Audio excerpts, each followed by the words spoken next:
Hello, everybody. So my name is Huong Lu. I'm with Cash Property Inc., and you are tuning into another episode of Money Matters. So thank you for doing that. Today is May the 4th, 2026.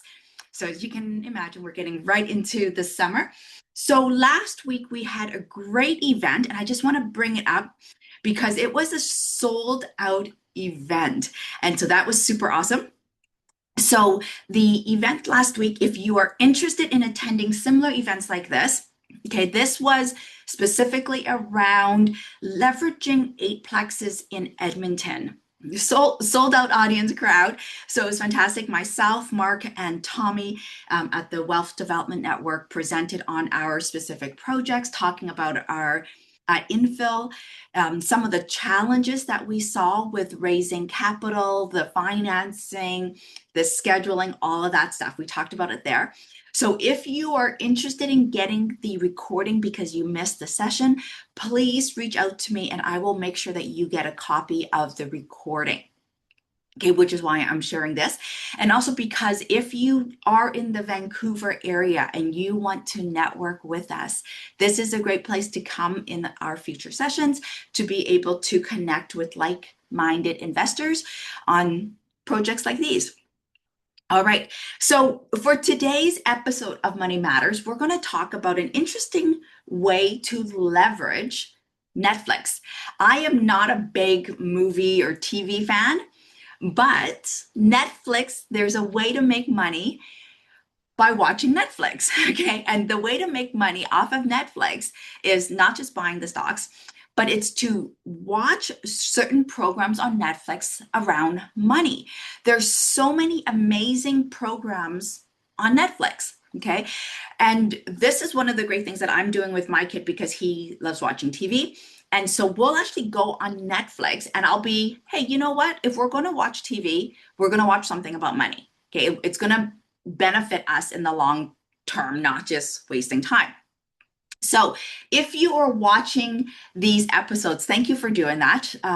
If you are going to get smarter with money, it will make you a better parent, a better human being, better for our community. So thank you so much for watching.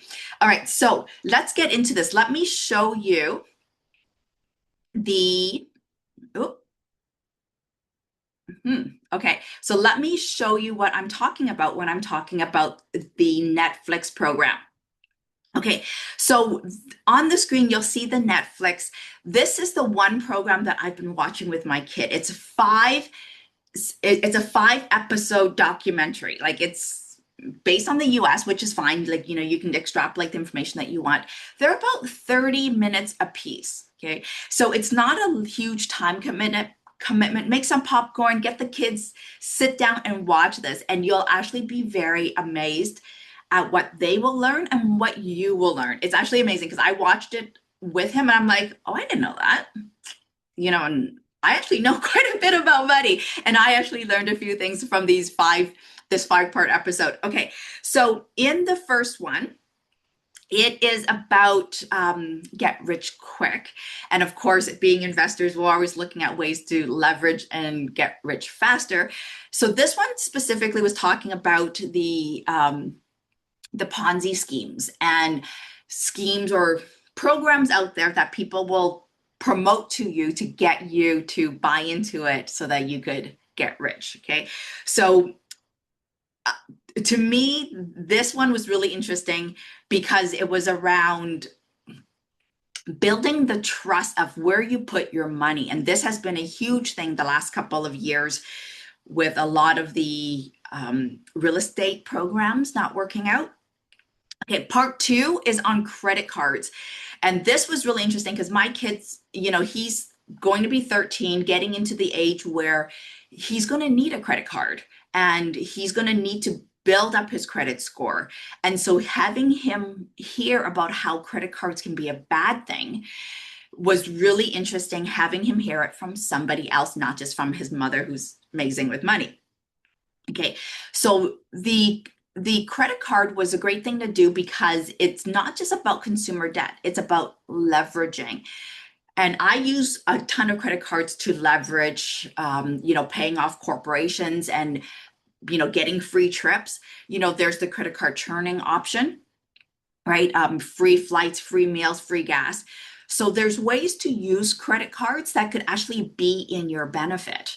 So if you watch this one particular episode, it's actually a really good one to watch. Okay. The third one was on student loans, and I love this one. Okay. I paid off my student loan in 2 years. Not everybody can say that. Okay. So if you know how to pay off your credit cards in a matter of time, you can learn how to pay off your student loans really, really quick. And if you know how to do this, you can pay off your mortgage. One of the things that I teach is how to be mortgage free in 10 years. The same ideas that go into becoming mortgage free is the same ideas that can go into paying off your student loans. Now, this isn't just student loans, it's car loans, credit card loans, any type of loan. Okay. And this was actually great because in these loans, being an investor, we talk about loans all the time. Like our mortgage is a loan. There's good debt and there's bad debt. Student loan, depending on how you use it, can be very good for you. But if you take 10, 20 years to pay it off, it's a bad loan. Okay, it's a bad debt. Okay, so this was really good because my kid, is he going to go to higher education?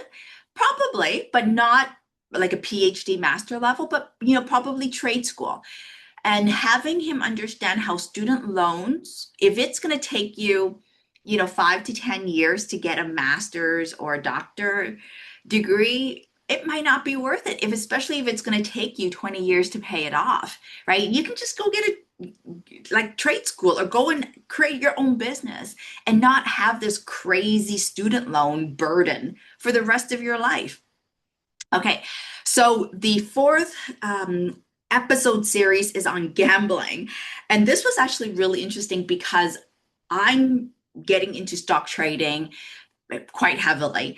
And this episode really resonated with me because I'm learning a lot of the psychology around gambling, around being the casino, and why stock trading and casinos, why everything is set up so that they win. I've been doing pretty well with my stock trading, but it's different understanding the underlying mechanism behind why some people lose when it comes to stocks and how stocks can be seen as gambling. And so this one was really good because I'm going through that whole learning process of the psychology around understanding my stock trading and being better at it. And so this episode was really, really amazing for me to be able to watch. Okay. And so being an investor, we tend to over leverage, right? And so this sort of brought me back into, okay, Hung, how much are you actually over leveraging here? And are you being very smart with your investments? Because now you're diversifying between real estate and stocks. Okay. Now the last episode is the retirement one. And this was really funny to watch because a lot of us, like I'm nowhere close to retirement, but I'm technically retired from engineering. Like I've been retired from engineering 10, 12 years now. Okay.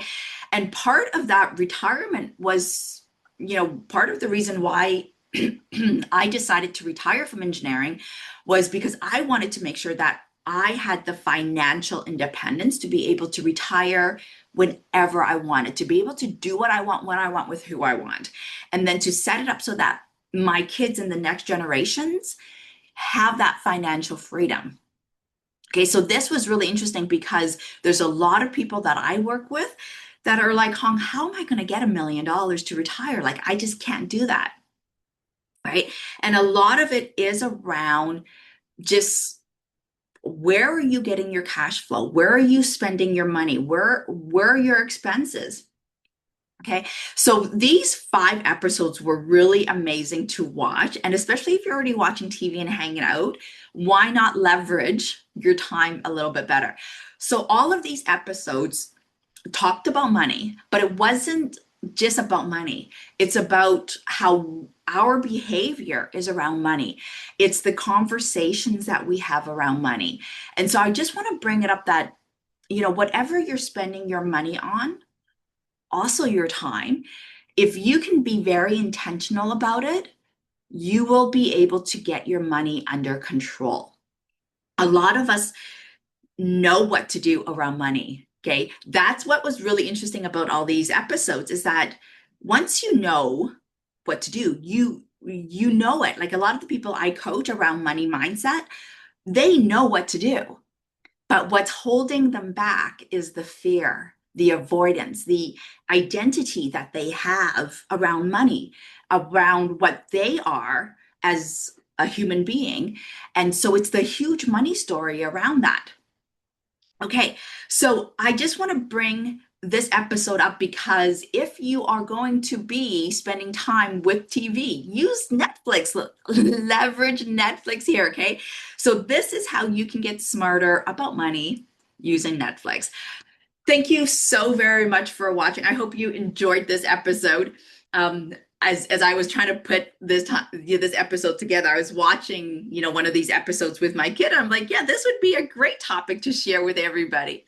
So my name is Huong Lu. Thank you again for watching. And remember, depending on the platform you're on, please give a like, thumbs up. Put in the comments how you are going to be intentional with your money.